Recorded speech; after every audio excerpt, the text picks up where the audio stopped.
this hour. Americans plotting against Americans in the name of radical Islam. Once inside, he immediately began firing at people. Are we failing to connect the dots? That's a suicide bombing in the United States. Why isn't the story being presented in those terms? Or is the threat overblown? Someone's actual ability to do harm needs to be taken into the equation. A Fox News investigation. Are we getting complacent? Jihad, USA, homegrown terror. Reporting from New York, here's E.D. Hill. When al-Qaeda attacked us on September 11, 2001, most Americans were caught completely off guard. 6 years later, are we now getting evidence of a new kind of jihadist threat? We begin in New York City, where Police Commissioner Ray Kelly thinks we are. We're in a new ball game, and we have to think like that. June 29, 2007, New York City on high alert. It's not a drill, it's not an exercise. Dozens of patrol cars, lights flashing, sirens blaring, hit the streets of Midtown Manhattan in a massive show of force. Tonight's deployment is tailored to what happened today overseas. In London on this day, 2 cars packed with explosives were found parked outside a popular nightclub.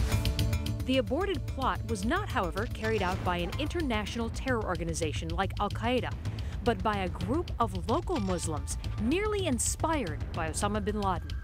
The London operation, as New York Police Commissioner Ray Kelly well knows, was part of an ominous development in the war on terror, homegrown jihad. We are, to a large extent, going after the kind of homegrown terrorists. To combat that threat, Kelly is using a one-of-a-kind, high-tech counterterrorism force. The whole idea of this counterterrorism aircraft is to provide us the ability to cover areas without being detected. We are 4.8 miles from that spot. Most likely nobody will notice us. On the ground and highly visible are the NYPD's Hercules teams, heavily armed cops patrolling the streets and subways. Surrounding it all is the NYPD Harbor Unit. There's a lot of eyes and ears out here. They can all get to us over marine radio, real time. We've had 6 plots that have been thwarted since September 11th. Are they all different shapes and sizes, or is there a fairly similar plot line and set of characters? They aren't all alike. 5 of those plots involved actual al-Qaeda operatives planning to release cyanide in the subway, collapse the Brooklyn Bridge, and bomb targets like the New York Stock Exchange. But then there is the 6th plot, which the NYPD thwarted in August 2004 to bomb the Herald Square subway station, where 8 busy train lines intersect right below Macy's department store. The 2 plotters on the right of this surveillance photo, and shown here with an informant casing the station, were not members of any international terror group. 19-year-old James El-Shafei was born in the U.S. and lived in New York.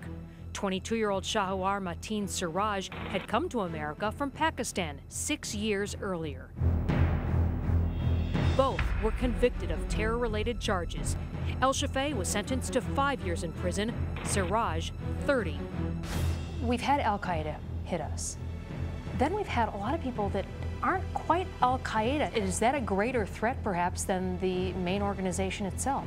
Well, they're clearly a threat. So the question for Commissioner Kelly is how many more like El-Shafei and Siraj are out there, ready to hatch their own plots against America? And can law enforcement adapt to this new challenge? As I say, we don't want to fight yesterday's war. In August 2007, the NYPD issued this report, Radicalization in the West, the Homegrown Threat. Some experts have called it the most extensive, in-depth analysis of this growing menace. It concludes that terrorist attacks are being planned and all too often carried out by ordinary, though often troubled, individuals who have become jihadists. They're not directed by al-Qaeda, but they are inspired by the same vision of violent jihad. The report concludes that in many ways, this is a more dangerous threat. That's why the report recommends a controversial strategy which the NYPD has adopted: using surveillance and informants to identify would-be homegrown terrorists as early as possible, even before they're radicalized, and arrest them early on. That's what happened in the Herald Square case, and the NYPD used the same methods in 2007 to disrupt another plot, this time to blow up fuel tanks at JFK Airport. Charges were filed today outlining one of the most chilling plots imaginable. But much of the media was skeptical, dismissing the scheme as one that would never work. Of course, it's very important to look at potential problems as they failed to do before 9/11, but not at all these imaginary plots. But Kelly says the suspects who are awaiting trial took concrete steps to try to make their plan a reality. They went to Guyana, they made several trips, they went to Trinidad. I mean, clearly, there was more than just a notion here. Paradoxically, Kelly's success at disrupting plots in their early stages may be one reason for the skepticism. Are we getting complacent? I think the public is getting complacent. We can't afford to be complacent in law enforcement, and I don't think we are. It strikes me sometimes that you're in a damned if they do, damned if they don't position. Yeah, that's right. Yeah, I mean, just imagine if the 19 hijackers on September 11th were arrested on September 10th. How would that have been characterized? So are we up against a worse threat than we want to admit? Homegrown terror beyond New York City in the heartland when we come back.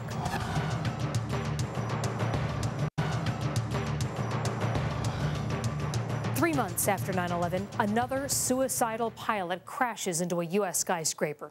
Americans are relieved that it wasn't al-Qaeda, but did it foreshadow a new kind of terror threat? January 5th, 2002, Tampa, Florida. Teenager Charles Bishop crashes a single-engine plane into a local skyscraper, a scary echo of the September 11th attacks. Authorities assured the public that Bishop was just a troubled kid with no ties to al-Qaeda. And that's true. So little was made of a note he left behind. He did make statement expressing his sympathy toward Osama bin Laden. It wasn't a big thing and he was a troubled soul, but he did it to advance this ideology. Journalist Mark Stein writes often of the West's failure to recognize the threat of radical Islam. He sees the Bishop case as sort of a canary in the coal mine, a warning of how the idea of jihad attracts all sorts of unstable individuals. And they do things in the name of radical Islam. July 4th, 2002, Los Angeles, California. Egyptian-American Hasham Mohammed Hadiyet kills 2 and wounds 4 others at the ticket counter for Israel's national airline in LAX before being killed by a security guard. I heard about 5 shots go off in rapid succession. The gunman was shooting at the El Al ticket counter. Even as we learned that Hadiyet had a deep hatred of America and Israel, we are again assured that this is not really an act of Islamic terrorism. We don't have any indication that this individual acted in an effort of an act of terrorism. October 2002, Washington, D.C. Beltway snipers John Muhammad and Lee Malvo go on their notorious shooting spree, killing 10 and wounding 3 others. For almost a month, terror grips Maryland, Virginia, and D.C. Few even consider the possibility that the killers might be Islamic terrorists. I have no indication that this is other than an individual or individuals who are randomly shooting in different locations. But it turns out both Muhammad and Malvo were Muslim converts, and authorities found pictures drawn by Malvo with clear jihadist themes. Mark Stein was one of the first commentators to speculate that the shooters would not be white male loners, as profilers insisted. He's still nearly alone in stating flat out, this is a case of homegrown Islamic terrorism. The Washington sniper case is the classic example of how we haven't really got a way to frame the struggle we're in, because we say, well, he's not a card-carrying member of al-Qaeda, as if it's something, you know, it doesn't count unless you keep your membership up to date. As you will see, the list of homegrown plots and attacks will get longer and longer.